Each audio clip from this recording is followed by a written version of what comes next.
Guys, just talking about vehicles here in Spain. I've had a few questions. Some of them are a little bit strange.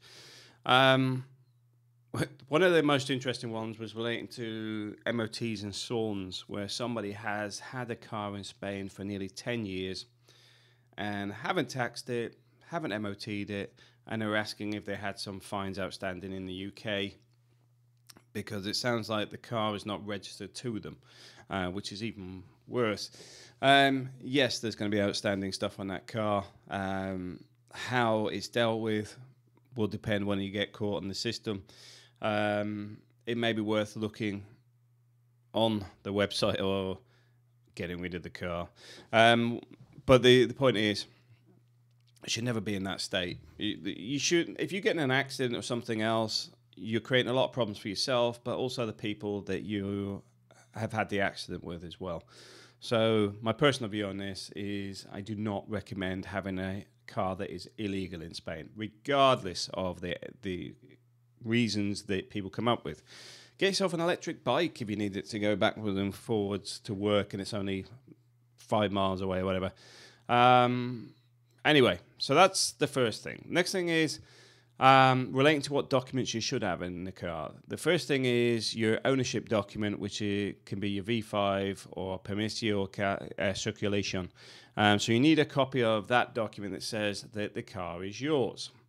Next one is roadworthiness certificate or similar. In Spain, you get these ITV things. They rubber stamp in your book, but also they can see it when you put the sticker on your window. So one of the things I will say here in Spain is you don't really get the one that relates to the tax disc. They don't seem to look for that. Although with the ITV in date, because the tax is with Summa, you actually go and pay that. But you're getting problems because if you haven't had that in the last 2 years, if you try and transfer the vehicle, you can't sell it because the tax needs to be brought up to date. But you may also have other problems relating to that as well. So just go into the office. There's certain times of the year where Summa is available. I'm not putting which dates it is because it's different depending which area you're in.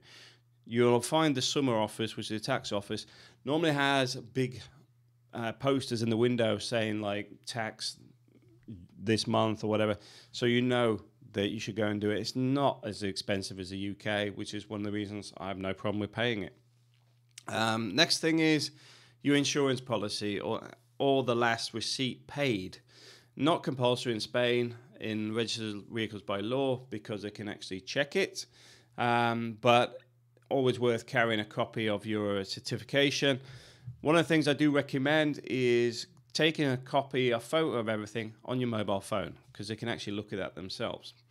Now, if you think you're going to get away with not having these documents for the UK because the Spanish police are not integrated with the UK vehicle system, think again. Because the thing is, all these documents now are available on the UK website. And although the Spanish police aren't able to search through the systems using the police system, they can check with their personal mobile phones, and they will do, because they are checking whether your car is actually road legal. Now, if they do catch you, they're very likely to impound your vehicle. They're very likely to charge you some fines and the removal of the vehicle, and it racks up quite quickly. So don't assume that because you haven't got your documents on you that they won't check or can't check. They can do. Now, there is a lot of ambiguity relating to what makes a car legal here in Spain if it's on UK plates. First thing is, there's nothing that confirms that you haven't driven over to France in the last 6 months. There's nothing that says that the MOT has to be relevant for Spain, in the sense that if you went and got it ITV'd, would that make it road legal because the ITV is road legal for Spain? There's plenty of people that are doing that. The other thing is there is what they have for secondments, which is where you're working in Spain, but you're here for a prolonged period of time. So as such, you're on British plates and no intention of paying the taxes and transferring on Spanish plates because you're going to take the UK car back to the UK maybe in 2 years' time.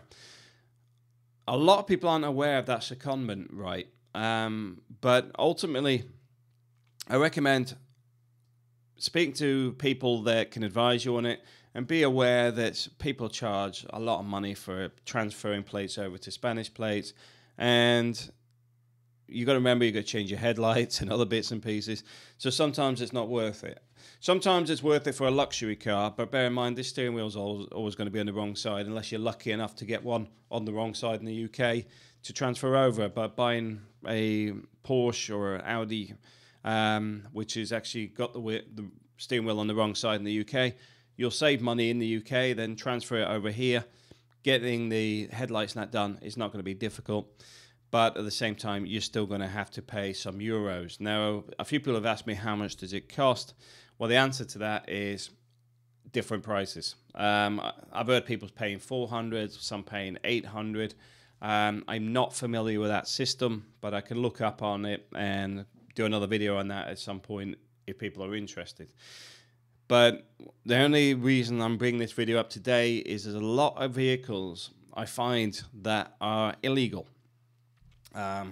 Last year and the year before, I've seen the police catching a lot of Brits working the illegal taxis in British cars and what have you, coming out of the airport and getting pulled right on the roundabout before they can get to the junction to disappear. They are pretty hot on it, because you've got to bear in mind the insurance on vehicles is not always right either. Even for some of the Spanish cars, they might only be insured for 4 people, but it might be a 9-seater vehicle. So things like that, if they pick up on it, they'll leave you at the side of the road. They do impound vehicles. They do take the vehicles. They do have certain times of the year where they will hit up these checkpoints and stuff to try and get some of the vehicles off the road. And the same you will find around Christmas time or whatever, they will have roadblocks for people drink driving and things. It's like anywhere in the world. They know where they have problems and they will focus on them when it's the best time to hit people up. See, the thing is, they know holiday season is when most people are going to be heading over here. Illegal taxis happening, people that leave British cars in Spain and then go to the airport or pick relatives up or whatever. They know when to get you. Now, I do know there's lots of people that drive around the estates that don't go any further than the local Audi. That have been getting away with it for years. But you can't complain if you do get caught. I mean, a friend of mine did have his vehicle taken from him, and they ain't returned it. Let's put it that way. The fines were more than the vehicle was worth. And I hope you found it useful. And please keep legal, because you never know if you're going to have an accident. And A, you'll have huge bills and find your insurance is not covered because your vehicle's not legal. But B, if you do it to somebody else as well, not only has your decisions impacted you, you've impacted somebody else and changed their lives because you are not insured. And as such, neither are them.